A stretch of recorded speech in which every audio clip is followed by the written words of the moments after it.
it's funny because I didn't notice as a kid how much I wanted to be near the ocean, but I was like I must have watched Blue Crush like thousands of times. Like that kind of thing, and just would like, make all these like pamphlets of like hot places where there was waves and an ocean, like travel pamphlets, and would plan these like, I'm gonna live out here, and it was always like near an ocean, waves and stuff. So now I never surfed, and now I've started to learn to surf, so it's pretty cool. It's great to speak with you, Caitlyn. Honestly, it really is. I got to chat with Likewise. Shaylin, and I just think Wild Goat Surf is such a wonderful film. Oh, thank you so much. That is always so nice to hear. Well, I really mean it. It's so heartfelt from start to finish, and with wonderful performances by yourself as well. Where did it come from? Where did the film come from? How did I write it? Kind of, Yes, where did yeah. Well, it went through a lot of different versions. Like it started off as a totally very different script, Hmm, but the basis I wanted to explore at the time, which it shifted a lot to what it is now, was this young girl stuck somewhere and wanting to get to the ocean, um, to surf. And that's definitely been a strong feeling in me. I grew up in Calgary, and I always just loved the ocean and felt very at home next to it, very calm. But that grew out, that story was set in like a totally different place and stuff, and was an old draft of the script. And then later, years later, I was in my 20s, and as a teenager and a kid, my family would always road trip out to Penticton, and we'd spend like 5 weeks in Penticton in the summer in that RV, in the film. It's my parents' RV. really? So Okay. yeah. So like that's like a home to me. A lot of the stuff in the RV is my parents. Like a lot, like it wasn't really set decked that much. Okay. Yeah, very, so that was important to me to preserve that too on screen, because one day it will not exist. But basically what happened was, we hadn't gone for so many years, and I had moved away and all this stuff, and I was having this really deep nostalgia for Penticton. And so the story kind of shifted to that. I did research on the area and started to learn about the people who weren't just the tourists, because it is such a tourist town. Like it really like blows up in the summer. And um yeah, so the story was born out of that, and it shifted so much though. And but the location was so important because my parents went there in the 70s. I went there as a teenager. And then I hear from my parents they're going to sell the motorhome in my 20s. And I was like, you can't, I'm making a movie, you know? So, yeah. I wondered that because it feels like you've just you can tell from the script in that there's a real connection with the place in Penticton and also this journey. That's interesting though that you said growing up in Calgary and this idea of fascination with surfing because in Penticton it's so much closer to the coast of course than it would be. Yeah. It Uh, is close, but if you're a kid, like everything's far. yeah. And it's also like early 2000s. So I don't think, I mean, I don't know when Instagram and Facebook and stuff kind of came about, but it wasn't as prevalent as it is now. So you couldn't kind of like indulge or fantasize in a certain way that we use social media to now, like where you can look up any place, anything online and stuff. And it's funny because I didn't notice as a kid how much I wanted to be near the ocean, but I was like I must have watched Blue Crush like thousands of times. Like that kind of thing, and just would like, make all these like pamphlets of like hot places where there was waves and an ocean, like travel pamphlets, and would plan these like, I'm gonna live out here, and it was always like near an ocean, waves and stuff. So now I never surfed, and now I've started to learn to surf, so it's pretty cool.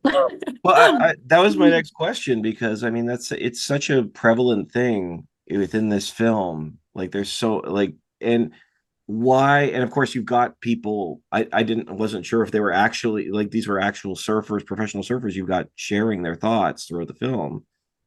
And Oh, yeah. what is the power of surfing to you? Why was that such an important analogy? Yeah, I think it's the ocean that kind of allows for that analogy to come. And I'm so happy you brought up the surfers. Their dream sequences, they're all fictional surfers and they're all Mm. actors Okay. in the film, and it is written dialogue, like it's not from interviews or anything.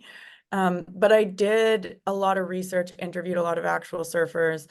The the clips of like the slow-mo of the woman surfing is actually Sanoa Olin, who is on the Canadian Olympic surf team now. So Oh. go Sanoa. Um, and yeah, the importance of the analogy, for one, that's the way that goat can't holds on to her dad. This wanting to surf, I think it could have almost been anything, but because he was a surfer, she really holds on to that because that's how she can remember him and be with him. And the ocean this is very much reflected in Kane Mackenzie's score, is that is like I'm not religious, so I'll use the word spiritual, but like that is a spiritual thing for Goat to make it to the ocean. That allows her to be connected to her father, connected to herself in a way that the lake and kind of this more closed space isn't allowing for her as a young person. Mm. And so that's why, we've also with the score, like we went about it in so many different ways and then ended up with this organ piece. And it was that reflection of almost like the ocean is her church, like her religion. Mm. And that's where we really get to, is like this crashing organ that I love so much. Like I think I love the score. Yeah. Yeah, that's really interesting because that's absolutely the tone. Like when we talk about surfing, we talk about the ocean, especially with Goat. Like there is this reverence for it. It's not just I think they even her friend even calls her out, says you're obsessed, and she's like, I'm not obsessed. What does she say? I'm checking my notes here. Care. Yeah, Yeah, I I'm not. care. I care. Yeah. I'm like, that is such there's a difference, it's just Yeah. Yeah. so interesting. Um, but Yeah. oh, go ahead. Sorry, I'm so happy you brought that up too, because like I have very strong emotions as a human, like I'm very sensitive. And I felt that before. That is like Goat saying that. It's like, I'm not obsessed, I care. Like, and I think that's such a beautiful thing to not label people as obsessed when they're putting their heart into something. Um, and yeah, the surfing, like that's what it is for her, is like there's a love and a freedom in it. But I don't know. I interrupted you. No, no, no, that's okay. That's okay. That's great. I appreciate it. Um, it's interesting because thinking of that, I mean, this is a film. I think even your character, it's Jane, right? Is your character is Jane? Yeah. Talks about being stuck, and there's a real sense of being stuck in this film. And one of the things that I think is so interesting is there's this kicking at the next level, what the next level of someone's life. Like I think about Shaylin is growing up, she's kicking at adulthood. You're trying to sort of break free from into the next, like, who are you? It feels like there. And one of the things I wanted to ask you is about that idea. What do you say? What would you say want to say to someone who's in that stage trying to kick forward, if you will? Hmm. Hmm. That's a beautiful question, and I don't know if I'm wise enough to answer it, but I'll say some stuff and then we'll see. Uh, from the feeling stuck or trapped, I'm glad you felt that, first of all, from the film. It was Joseph Schweer's idea, the DP, to shoot them through doors, through windows, just kind of through curtains, like just through the stairs, like really trying to close Jane and Goat in. And then it's not until we are out of that situation, I realized I won't spoil it, that we don't see them trapped anymore. Mm. And in terms of like breaking to the next level, I think life has an interesting way of taking care of us if we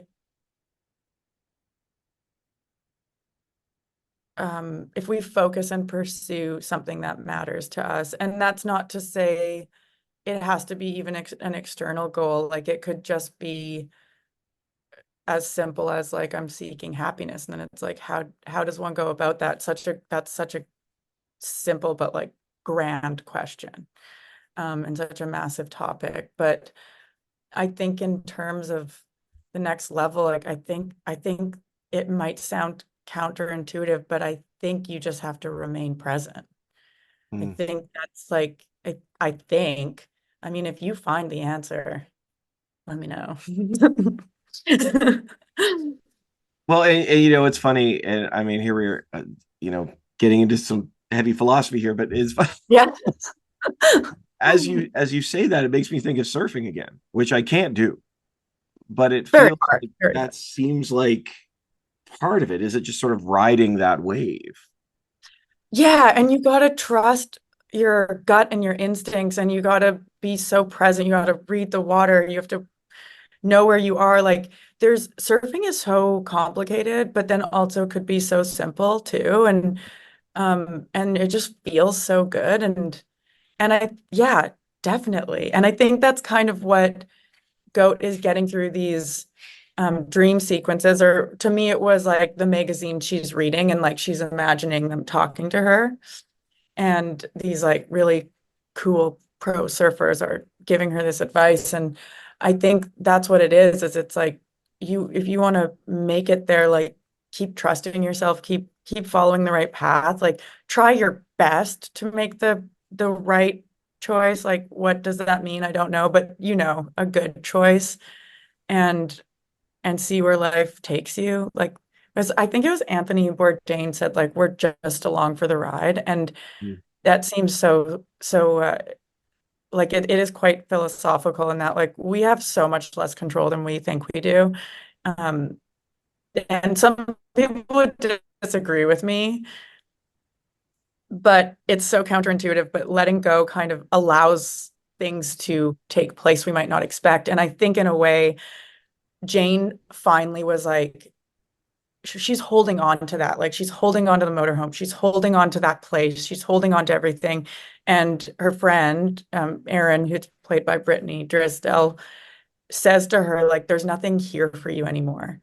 And she hears it, Jane hears it, and then kind of shakes it off.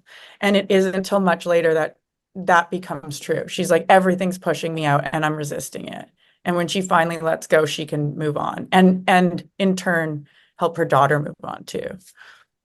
Yeah, that's I love what you're saying there, and that's I think when she talks about being stuck, she actually refers to nostalgia, if I remember correctly, at that in that space, Yeah. as like this Yeah. is I'm holding on to this thing that I have Uh-huh. such great memories. I need to look forward, and then even the surfers are talking about how you fall so much. What matters is how you get up. Like I think there's so much to be said in that, and this is why I say is the beauty of this film is that it feels so natural. Like everything about it feels natural. It feels honest and speaks to that time in our lives when we are frozen, if you will. Yeah.